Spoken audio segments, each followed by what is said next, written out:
Thank you very much for choosing WION.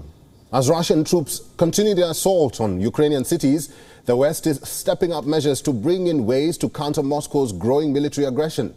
The latest, US has now said that it is conducting an internal review to assess the attack on Ukraine's nuclear power plant and alleged targeting of civilians in Ukraine. The development came after Russia reportedly shelled and seized Zaporizhia power plant in Ukraine.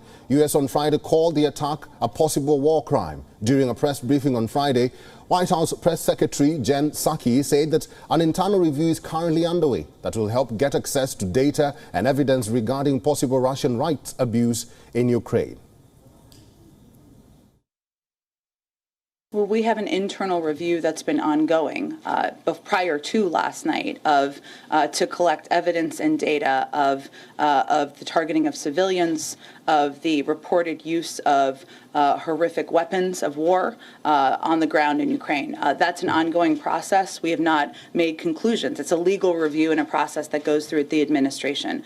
What I will say is that the intentional targeting of civilians or civilian objects would be considered a war crime, even as we are assessing that. Regardless of the legality, this action was the height of irresponsibility. The Kremlin must cease operations around nuclear infrastructure, and we have, of course, remaining concerns. I would note that just on the in the developments that have happened overnight as it relates to the nuclear power plant, I mean, obviously the Russian government's actions were extremely reckless and dangerous. They could have posed a profound threat to the safety of civilians in the region and beyond.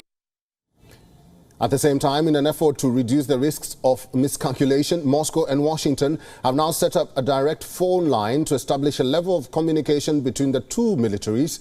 The direct phone line, which has been named Deconfliction Line, was established earlier this week. It is built to maintain communication between the US, European Command and the Russian Ministry of Defense amid the ongoing conflict.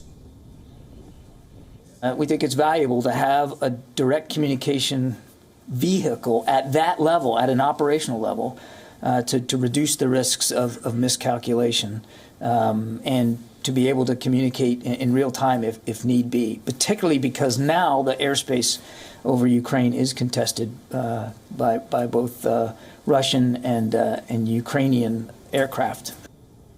U.S. Secretary of State Antony Blinken, meanwhile, has said that Russia's invasion of Ukraine has made Moscow more isolated in the international community and has made the U.S. allies more united than ever.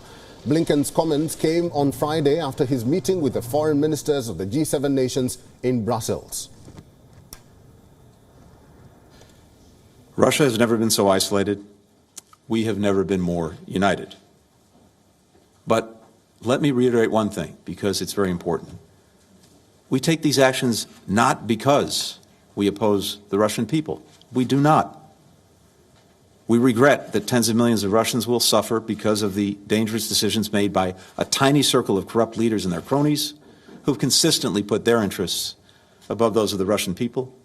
WION is now available in your country. Download the app now and get all the news on the move.